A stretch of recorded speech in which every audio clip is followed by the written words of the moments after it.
Hello, grown folks. This is Donna Smith, aka Lady D. I am your hostess with the mostest, bringing you some grown folk topic of discussion. Hey, how y'all doing? It is a wonderful evening. It's been a great day, a great weekend. I am feeling fabulous and divified. Let me tell you. Um, wow. Let me just let you know. I'm working on my next CD. She's gonna be coming soon. So you guys stay tuned. Also, I'm trying to finish that book up. I got a hot little short story thing going on that I want to share with you guys, and I need to get it done. I need to finish. So stay tuned for that too. So on that note, we're gonna sit up here and man, what are we gonna talk about? I sometimes tone it down a little bit by, if some of you have listened to my poetry and music, cdbaby.com, Google me, Donna Smith, Lady D. I do some hot stuff. My words are electrifying. I'm not just saying that, it's true. My words will move you. And not only in the hot sense, but real life also. I talk about things that people want to say but are too afraid to say. I bring the storyline, the vibe, the sexy, all that. I bring it to life. And sometimes I get real serious and talk about life issues, talk about what's happening in the world today, talking about stalkers and all that kind of stuff. And to bring just because I mentioned Stalker, because I do have a CD titled Stalker, and it's interesting because it's a really alluring, sexy little beat to it, and the words is like off the chart with that stalker, and hiding around corners and bushes and run. I'm your stalker. So I'm saying that to say, we're going to talk today about stalkers. They are out there. They are. And you have got to be really serious and safe about it. Sometimes it can tickle you a little bit. Sometimes a lightweight flatter you a little bit. Say, for instance, if you've been involved with someone and things just don't work out. And perhaps it was a matter of months. I don't know, maybe 4, 5, 6 months, maybe that. And all of a sudden, you had to let this person go because it was just not good. They just started making you feel some kind of way and you needed out. And so they had fallen deeply, deeply, deeply, deeply in love with you and found it very difficult to let go. You tried everything. You tried not answering their calls, not answering their texts, not inviting them to do things with you. You cut out all the sex. And, usually, I'll just bring this up. Usually, some will say that if you have been with someone that you've had an extremely juicy sex life with and they become a stalker, it's because they are sprung. They are sprung on, the sex. I don't know if the two go together. I don't know if being sprung on sex can cause one to be a stalker. I've never been a stalker. Don't want to be a stalker. But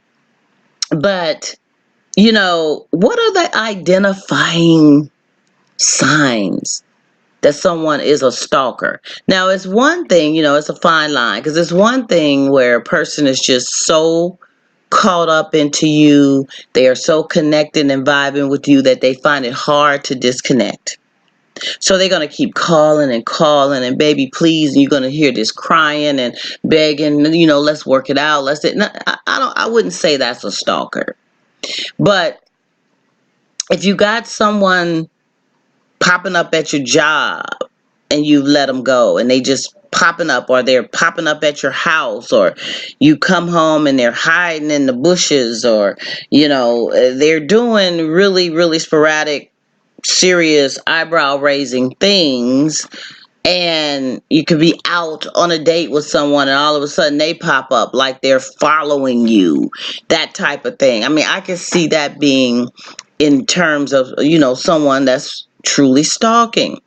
And it could get very, very serious if that person is not mentally straight, because you're dating someone and you're into this person and you think they're cool, and you don't know what's in their medicine cabinet, or sometimes people don't tell you their little dark secrets. When you're in the first few months, you don't know that they have a mental disorder. And I'm not trying to underline or make fun of that in any way. I'm just saying, you don't always know a person's conditions. So they may flip out on you, and all of a sudden you find out, wow, they got 10 personalities. You didn't know that. Maybe that was why you broke up with them, because they were strange. So, when do you get to the point where it's determined that they are stalking you instead of just trying to, get over you?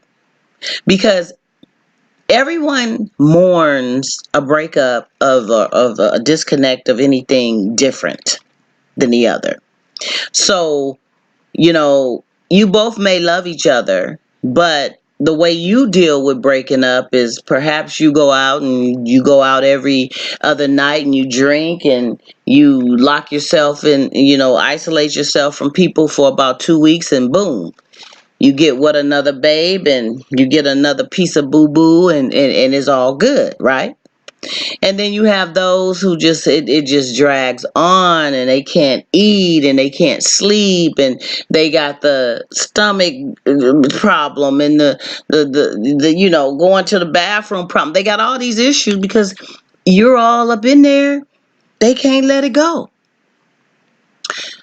How do you determine if they're just lovesick or they're stalking you? They come banging on your door because they've been calling, you're not answering. They drive by and they see another car in the driveway, so they figure, oh, you in there getting your groove on. So that Love Jones comes down and they want to bang and kick down your door. Is that just dealing with the love issue, or are they stalking you? So I'd like to know, let's talk about this. And, anyone who can share some insight on the signs that you think, because everyone's different, but your signs may be able to relate to someone else's, and you may help somebody identify that, you know what, this right here that I'm with, that I ain't with, that I was with, is stalking me. And when do you get to the point that you need to cry out for help and let people know that can deal with the situation? So on that note, I hope that this has put you in a position to really think about some things. And I think we all have been in a situation where we've joked or probably thought we were borderline being stalked, and some perhaps have been.